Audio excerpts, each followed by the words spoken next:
नमस्कार, मी प्रतीक्षा. न्यूज मराठी 24/7 मध्ये आपल्या सर्वांचं स्वागत आहे आणि आजच्या खास रिपोर्ट मध्ये देखील आपलं स्वागत आहे.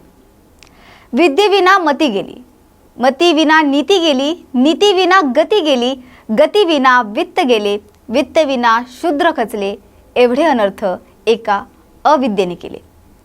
शेतकऱ्यांचा असूड या ग्रंथातील महात्मा फुले यांचे हे वाक्य.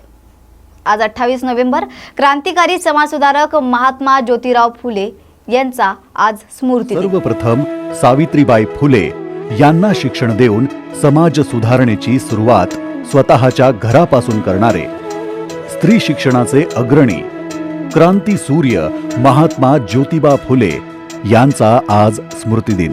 तर या स्मृती दिनानिमित्त महात्मा ज्योतिबा फुले यांना न्यूज मराठी 24/7 च्या वतीनं विनम्र अभिवादन. तर आजच्या या दिनानिमित्त आपण महात्मा फुले यांच्या जीवनाचे असे काही पैलू उलगडणार आहोत जे फार कमी लोकांना माहिती आहे. तर महात्मा ज्योतिबा फुले हे 19व्या शतकातील विचारवंत, समाजसुधारक, लेखक, तत्वज्ञ, अभ्यासक आणि संपादक म्हणून स्मरणात आहेतच. पण त्यांनी आपले जीवन महिला, वंचित आणि शोषित शेतकऱ्यांच्या उन्नतीसाठी वाहून घेतले हे देखील आपल्या सर्वांना माहिती आहे. 28 नोव्हेंबर 1890 मध्ये महात्मा फुले यांचं निधन झालं. त्यांच्यावर चर्चा करताना त्यांच्या आयुष्यातील एक पैलू अनेकदा सोडला जातो आणि ते म्हणजे ते एक यशस्वी उद्योगपती होते. हे फारच कमी लोकांना माहिती आहे. फुले फळे, भाजीपाला, गूळ अशा जीवनावश्यक वस्तू विकून त्यांनी व्यवसाय करण्यास सुरुवात केली आणि हळूहळू व्यवसायाला विस्तार केला. तरुण फुले यांनी ब्रिटिश राजवटीत काम करण्याऐवजी व्यवसाय करणं पसंत केलं. विविध प्रकारच्या व्यवसायातून त्यांनी भरपूर संपत्ती ही मिळवली होती, जी त्यांनी सामाजिक कार्यात गुंतवली.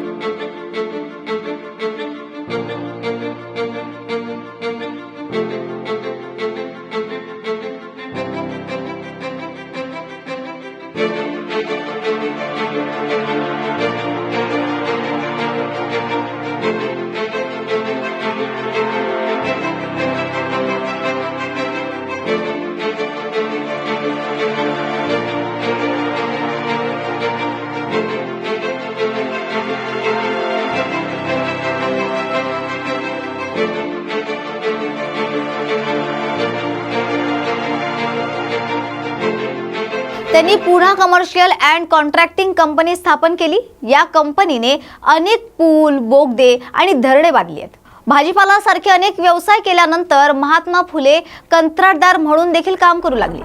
फुले यांनी रामचंद्र शिंदे आणि कृष्णराव भालेकर यांच्या समवेत Poona commercial and contracting company स्थापन केली. मोठमोठे दगड, चुना, विटा तोडून जो कृत्रिमरित्या तयार केलेले खडे जे असायचे ते विकायचे. लवकरच त्यांना ब्रिटिश सरकारकडून कंत्राटे मिळू लागले आणि त्यांनी बांधकाम प्रकल्पांसाठी बांधकाम साहित्य आणि कारागीर पुरवण्यास सुरुवात केली. खडकवासला धरण, येरवडा पूल आणि सातारा बोगदा यांच्या बांधकामांसाठी फुले यांच्या कंपनीने साहित्य आणि कामगारही पुरवले होते.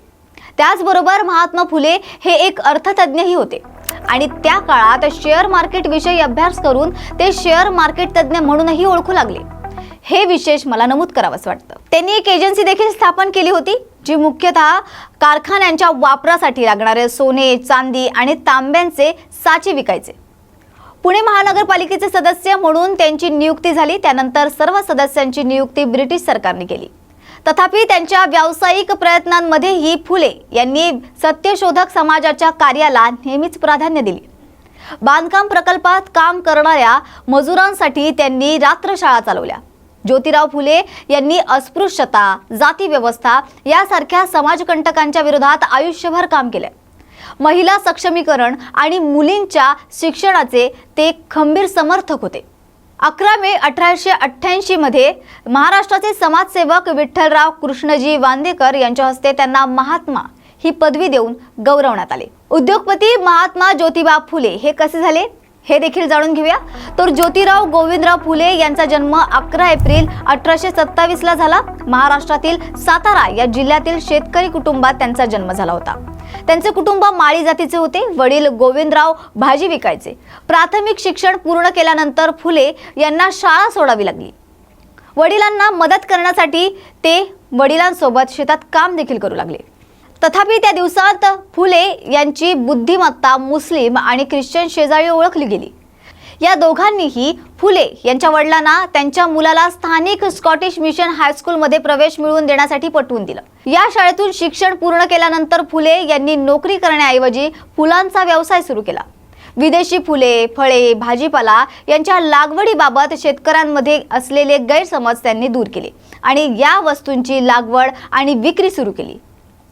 शेतकरी आणि उद्योजक यांचे मिश्रण त्यांच्या व्यक्तिमत्वात दिसत होते। त्यांनी प्रथम आपल्या शेतात ऊस पिकवला आणि नंतर त्यांच्या रसापासून गूळ तयार करून बाजारात विकला। त्यातून त्यांना भरपूर नफा मिळाला। तसंच पुणा मार्केटमध्ये भाजीपाला आणून मुंबईला पाठवला। 1848 मध्ये ज्योतिरावांनी थॉमस पेन यांचे राईट्स ऑफ मेन हे पुस्तक वाचले तेव्हा त्यांच्या लक्षात आलं की समाजातील महिला आणि दलित यांसारख्या वंचित घटकांना सर्व प्रकारच्या बंधनातून मुक्त करूनच सामाजिक न्याय मिळू शकतो।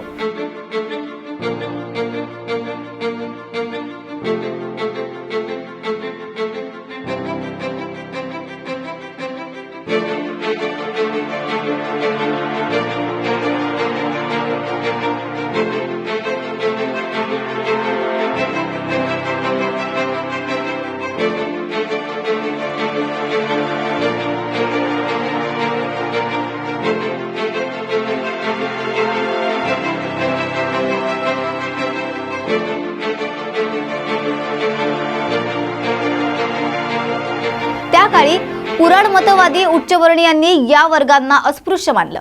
त्यांनी आणि त्यांची पत्नी सावित्रीबाई फुले यांनी मुलींच्या शिक्षणासाठी संघर्ष केला आणि 1848 मध्ये एक शाळा उघडली, ज्याने वसाहतीच्या काळात सामाजिक सुधारणांची एक नवीन लाट सुरू केली।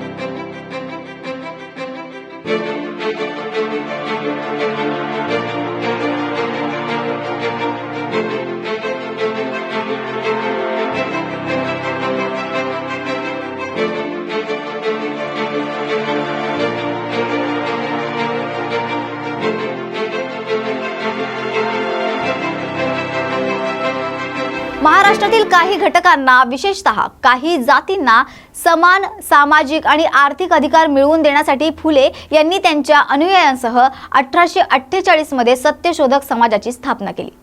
सत्यशोधक म्हणजे सत्यशोधक। फुले यांनी 16 पुस्तकं लिहिली।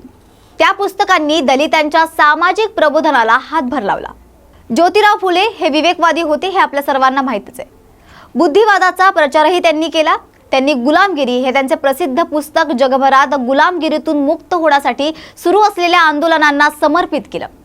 अनेकांना असा विश्वास आहे की फुले यांनीच दलित हा शब्दप्रयोग पहिल्यांदा वर्णव्यवस्थेच्या बाहेर ठेवलेल्या अत्याचारित लोकांचं वर्णन करण्यासाठी वापरला। दलितांचे सामाजिक आर्थिक मागासलेपण दूर करण्यासाठी समर्पित सत्यशोधक समाजाला कोल्हापूर राज्याचे मराठा शासक छत्रपती शाहू महाराज यांनीही पाठिंबा दिला होता। डॉक्टर बाबासाहेब आंबेडकरांनी ज्योतिराव फुले यांना आपले गुरु मानले। पंतप्रधान नरेंद्र मोदी यांनी महात्मा फुले यांचे सामाजिक न्यायाचे चॅम्पियन असं वर्णन केले। तर महाराष्ट्राचे माजी मुख्यमंत्री आणि भाजप नेते देवेंद्र फडणवीस यांनी फुले यांना भारतरत्न देण्याची मागणी देखील केली होती। तर हे होतं महात्मा ज्योतिराव फुले यांचं महात्म्य। तर आजच्या भागात आपण इथेच थांबत आहोत, मात्र पुन्हा भेटूया नवीन विषयासोबत। तोपर्यंत पाहत रहा न्यूज मराठी 24/7, नवा भारत नवा विचार।